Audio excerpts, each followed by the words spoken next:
My friends, Ukraine is losing the war. And it's not me saying it, it's the Telegraph. Ukraine is losing, but the UK must stand by it. But does that mean it's the end of the road for Ukraine? No. So today, let's explore what Ukraine and its people can do to win the war in 2024. Actually, I've asked this question on YouTube and on Twitter, and that's what I got. Steiner's counteroffensive will break the Russian line. No! Hire HistoryLegends as their commander-in-chief. However, to really know what Ukraine can do to achieve victory, we first have to analyze Ukraine's mistakes from 2023 as they are not to be repeated. Right now, in January 2024, the reality is that Ukraine has so many things to improve and so little time. While Russia keeps increasing both manpower and firepower, the only thing Ukrainians seem to be focused on is how they constantly change the insignias of their brigades.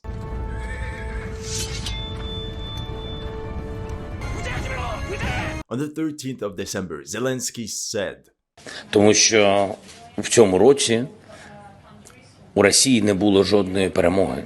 Вони нічого не змогли зробити. What about Bakhmut though? Wasn't the Ukrainian summer offensive a debacle, and thus, by default, a Russian defensive victory? What about the near encirclement of Avdiivka and all the other Russian attacks all over the front?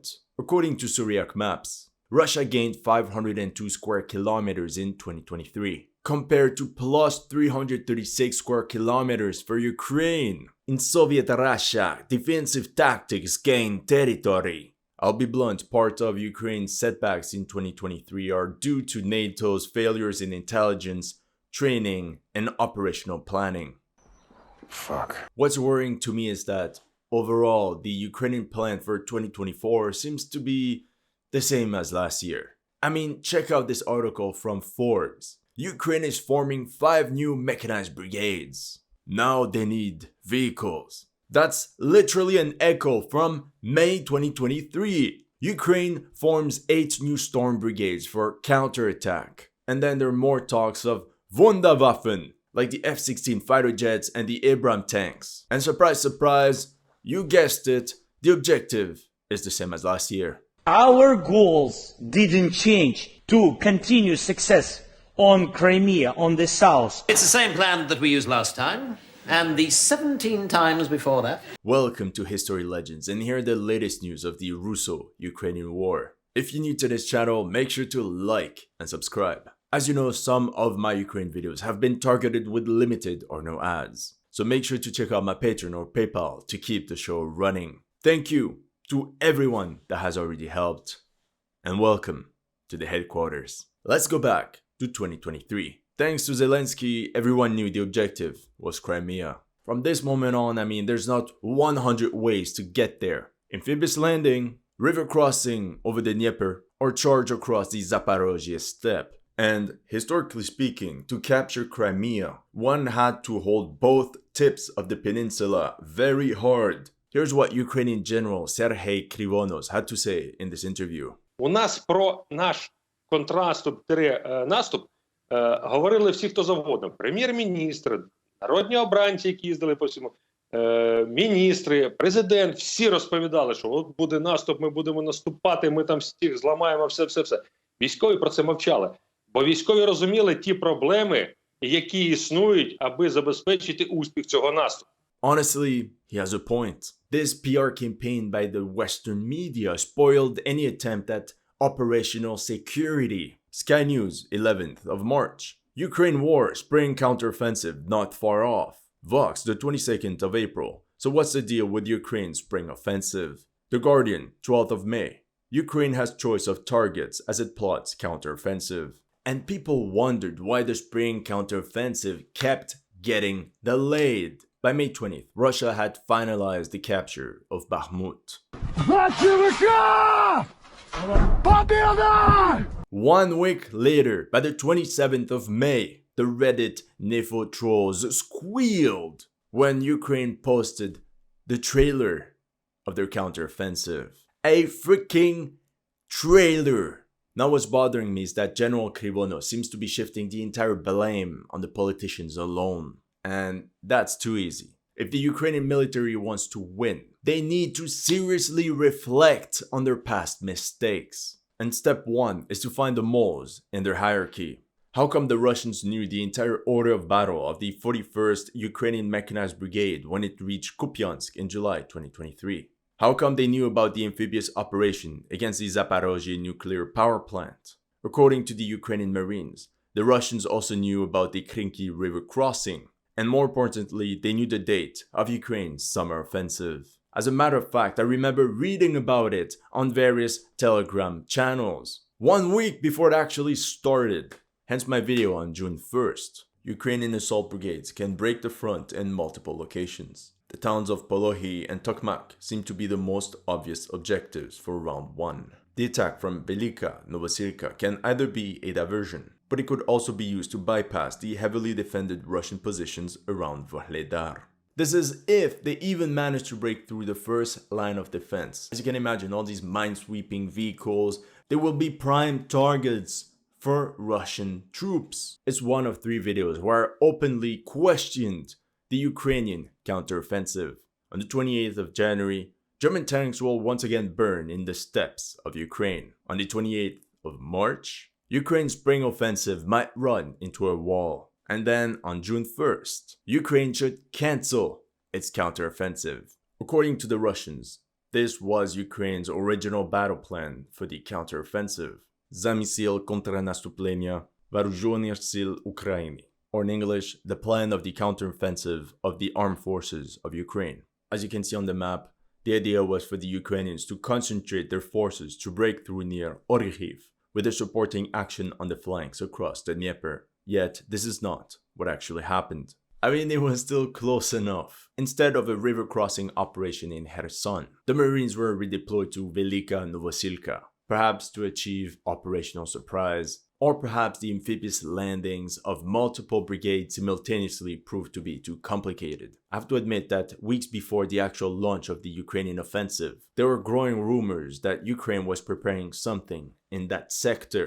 On May 27th, Rybar posted this map with some alleged positioning of Ukrainian forces. They report 4 assault brigades, roughly 16,000 men at full strength. So it seems Ukraine decided to reinforce this axis of attack with well-trained Marine brigades. Everything I told you up until now was part of the foreplay, because the most important question I have is why did General Syrsky decided to launch his own offensive against Bakhmut at the same time as the Zaporozhye counteroffensive? Was this side quest really necessary? Because of him, Ukraine dispatched some of its most experienced and ideologically motivated units, like the 3rd Assault Brigade Azov, the Aidar Battalion, the 5th Assault Brigade, and later the 6 battalions of the Lyud Police Assault Brigade, the 93rd Mechanized Brigade, and many more to launch pointless attacks south of Bakhmut, which are all getting rolled back now anyway. And on the 20th of July, Syrsky even had the nerves to justify himself by stating that Bakhmut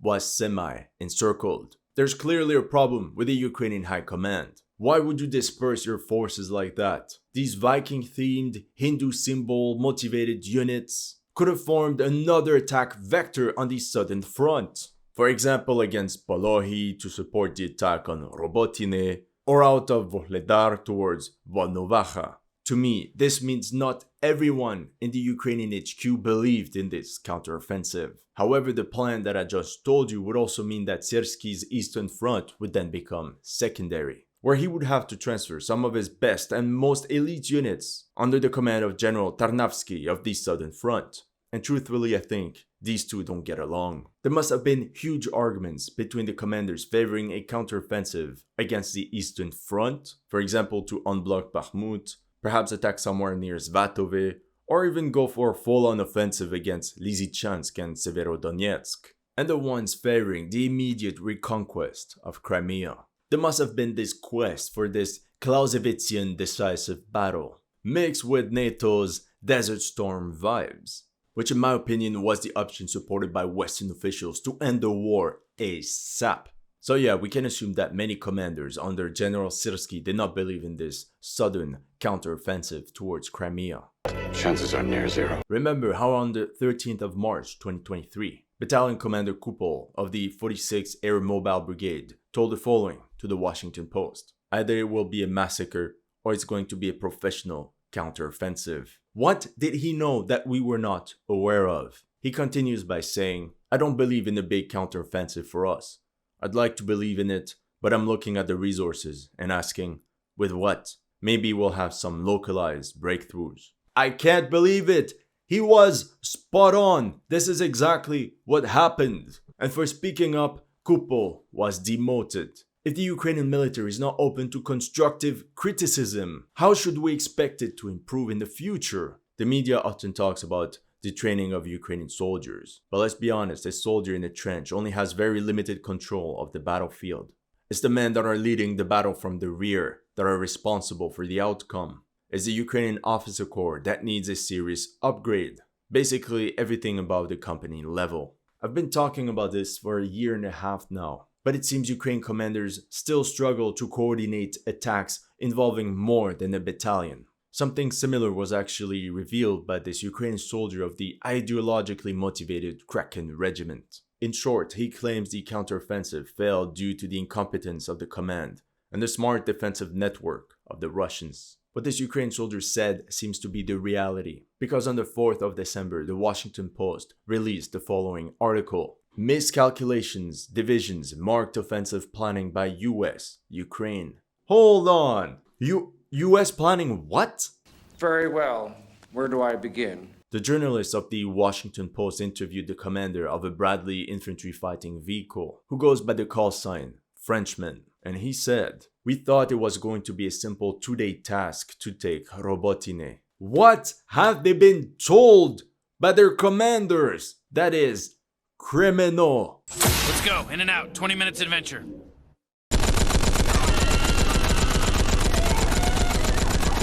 Check out this sample video from CBS News. And he is now the commander of a Bradley. How do you think the Russians feel about the Bradleys? They scare them. When we hear the radio, and they hear that Bradley coming, they start to run away. Are you sure about that? Same narrative in December. The Ukrainian Marines that stormed Krinky told the BBC, "We thought after we made it there, the enemy would flee, and then we could calmly transport everything we needed." But it didn't turn out that way.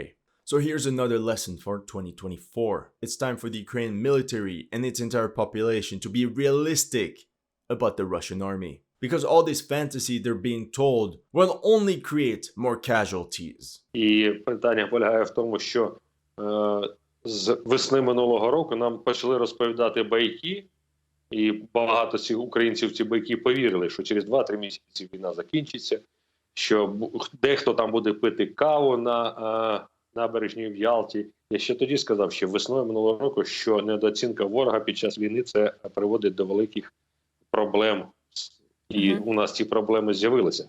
Then that same Washington Post article says the following. Ukrainian, US and British military officers held 8 major tabletop war games to build a campaign plan. 8 war games?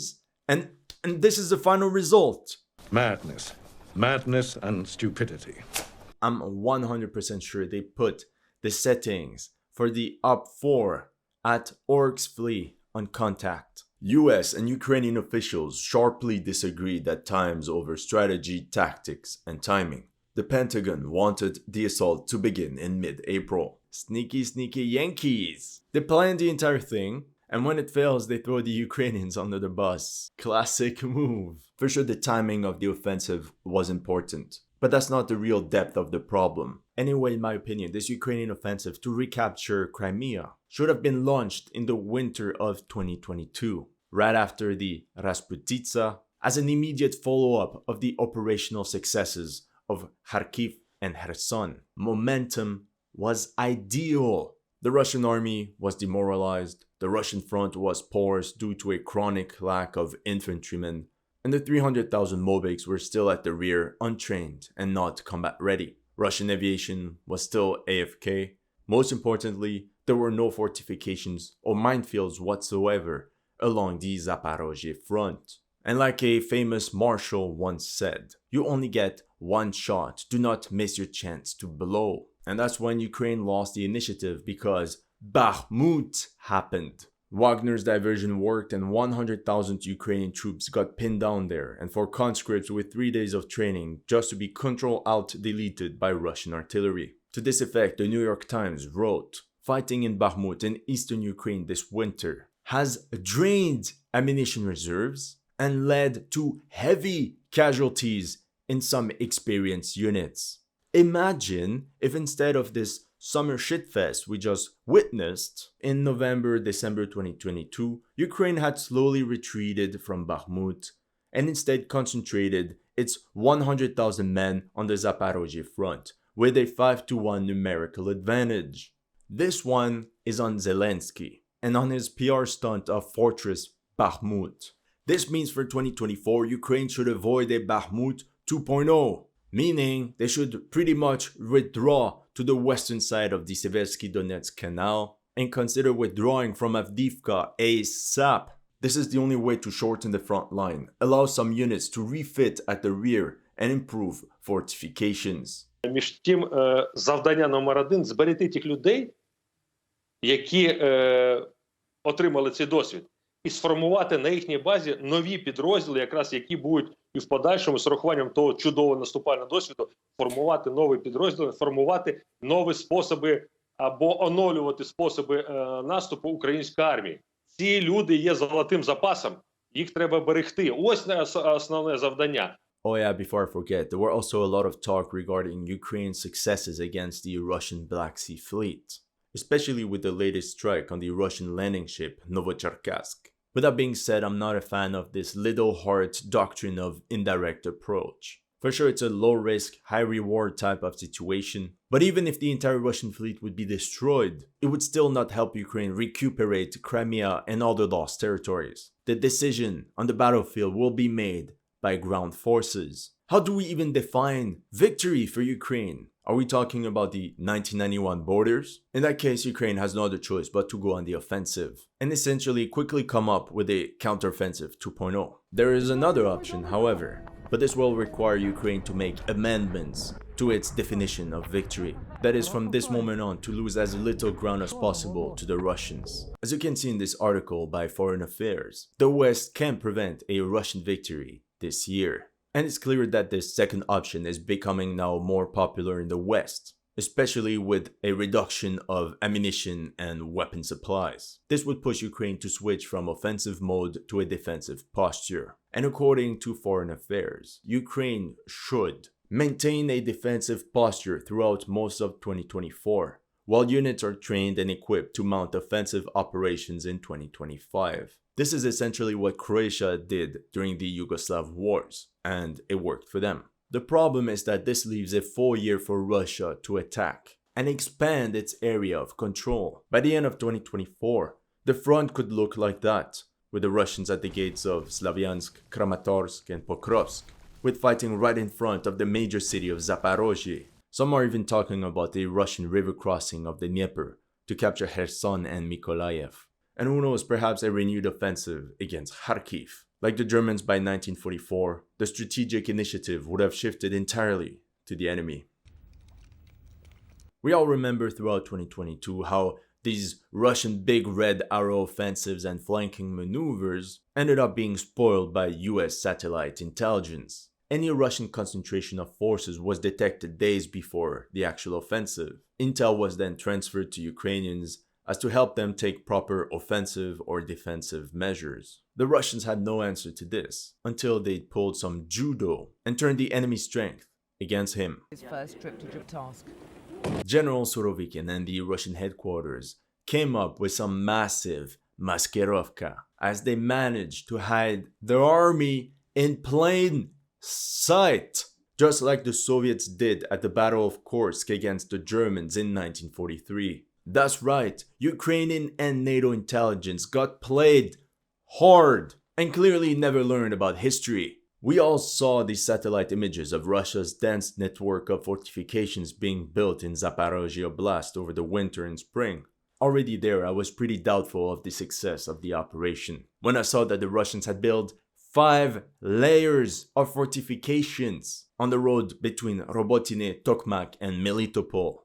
As you can see here, the depth of Russian defenses is layered across 20 kilometers.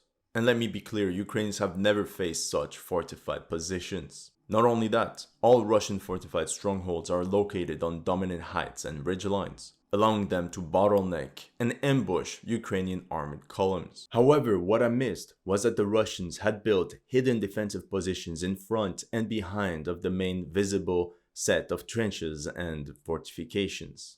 For example, the forward belt in front of Robotine was almost invisible to the satellites, and from the sky all this seemed undefended. In reality, the Russian entrenchments had an exceptionally intricate and complex system of fortifications in this area. Russian troops concealed their best and most heavily fortified positions in all these seemingly unremarkable tree lines. For example, in this video, you can see how the Russians hid this mortar in some benign ruins. In each tree line, camouflaged by all the leaves and the overall greenery, there was a network of trenches and firing positions hidden underneath. AGS grenade launchers, Deshaka machine guns, ATGMs, everything you can think of. The Ukrainians found out too late that Russian ATGM operators even positioned cameras hundreds of meters ahead of their actual position. Meanwhile, what the Russians got sneaky is that many of these visible positions we could see using satellite imagery were actually decoys, probably made to attract Ukrainian artillery fire and make them waste as much ammunition and energy as possible on empty trenches. This video is a good example. We clearly see this Russian trench, and it actually gets shelled by the Ukrainians, but the real defensive position was actually located further to the back to increase deception to another level, in order to make these fake combat positions appear genuine and to simulate activity. The Russians would dispatch small Storm Z detachments there that intermittently engaged the enemy and were advised to occasionally use their communication devices from these fake positions. This stratagem of empty trenches probably convinced NATO and Ukrainian intelligence officers that all these defensive lines were actually highly undermanned, that the Russians don't have enough people, and that 40,000 NATO-trained soldiers would be enough to break through and outmaneuver the Russians with ease. Following the same logic, we can assume the Ukraine command also highly underestimated the number of Russian reserves on this front that could readily counterattack when needed. Of course, we cannot talk about the Surovikin line without mentioning the extremely dense network of minefields. On the 13th of December, Ukrainian Telegram channel Deep State UA wrote, in one of the videos, a representative of the Russian Federation reported that south of Orikhiv, their moles dug 450,000 mines, while during the Battle of Kursk, for comparison, he stated about 400,000 mines. Did you hear that? 500,000 mines! And that south of Orikhiv alone. US military officials were dismayed to see Russian forces use those weeks in April and May to seed significant amounts of additional mines. And knowing the Russians, I'm pretty sure they also waited for all the greenery to appear to build their actual combat positions. Despite their best intentions, let's just say that NATO training did not prepare the Ukrainians properly for minefields. The German instructors literally told the Ukrainian Leopard 2 tank crews to simply go around the minefields. Wir hatten gemeinsame Übungen und da haben wir die Deutschen dann gefragt, wie geht ihr denn durch ein Minenfeld? Und sie sagten uns, wir fahren drumherum. Auf ihren Karten ist ein Minenfeld halt 200 mal 100 Meter Größe, aber das gibt's hier nicht. Hier reden wir von Hektar um Hektar. Es ist viel schwerer hier. Die Taktik muss angepasst werden. And notice how the comments are turned off. The US did send 20 strikers equipped with lightweight mine rollers. Not with great success, by the way. These were to be attached to the powerful 82nd Air Assault Brigade. Officially, it would get 90 Striker armored vehicles, compared to 300 for an equivalent US mechanized brigade. In theory, because how many of those 90 were actually functional? In April 2023, Lieutenant General Zabrodsky told US Secretary of Defense Austin, "We're sorry, but some of the vehicles we received are unfit for combat."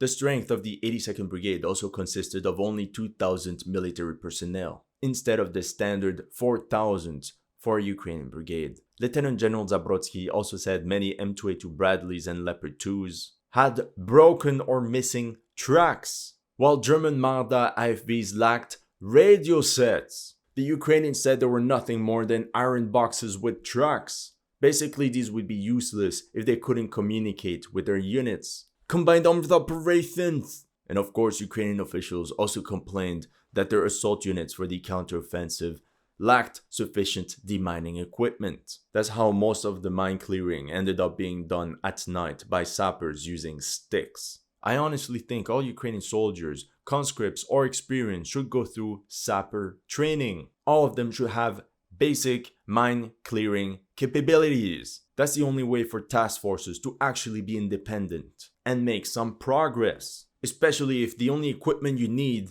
is a stick. It's not super high tech.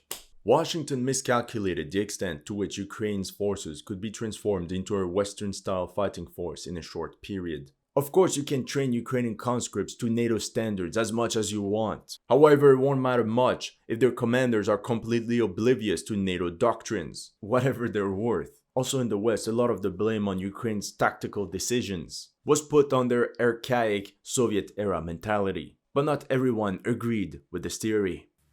Я не розумію, чому українську армію після 30 з хвостиком років незалежності порівнюють з радянською.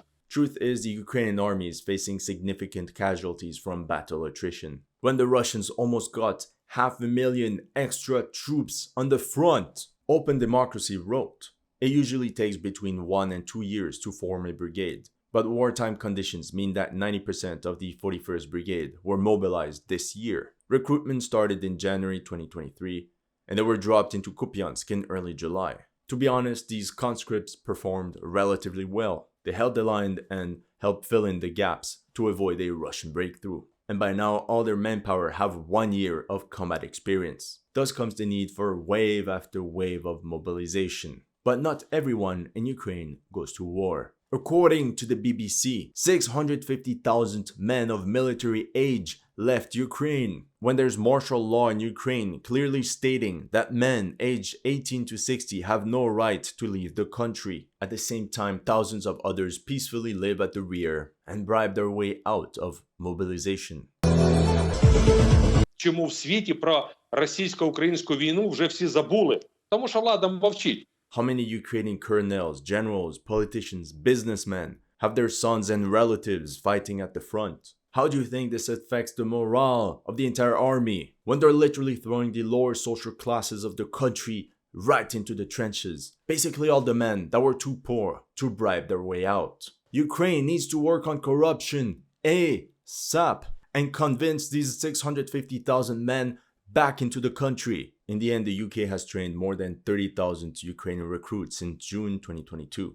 As of September, another 10,000 were trained in Germany and more than 5,000 by France. By January 1st, 2024, 3,500 were taught how to fight by Spanish instructors. The General Staff of Ukraine even went as far as to say over 100,000 Ukrainian soldiers trained in partner countries. Very ironical considering that 2 months earlier, the Kyiv Independent wrote the limits of NATO training. They said the NATO officers don't understand the reality on the ground. Troops said they sometimes struggle to apply NATO small unit tactics because there often isn't enough cover to do so. I spoke to some of these instructors, Canadian instructors in the UK, and they teach these Ukrainian conscripts how to use the rifles, basic tactics, but most importantly, how to provide medical first aid, how to place the tourniquet. But none of these instructors have ever witnessed modern conventional warfare. They don't know what it's like to be under heavy artillery shelling. They don't know what to do when a tank is literally charging at them. They've never been through combat situations where 80% of a unit gets KA or wounded like that, and where there's no air support or medevac available. Because of that, on the 27th of September, Le Monde wrote, Ukrainian soldiers trained abroad expressed discontent. I repeatedly told them NATO manuals didn't apply. The point is not to bash NATO training, but it will not be the magic potion for Ukraine to win the war. Just like all these Wunderwaffen and military equipment. Perhaps the solution is that the training of Ukrainian conscripts should still take place abroad for security reasons. But instead of having NATO instructors, the training would be led by Ukrainian veterans with real, direct combat experience on how to survive on the Eastern Front. These veterans could be handpicked from various units, as their task would be much more important to train the next generation of Ukrainian soldiers. That's all I have for you today. Let me know in the comment section what you thought of my analysis. If you're new to this channel, make sure to like and subscribe. And if you want to support my work, please check out my Patreon or PayPal. The links are in the description below.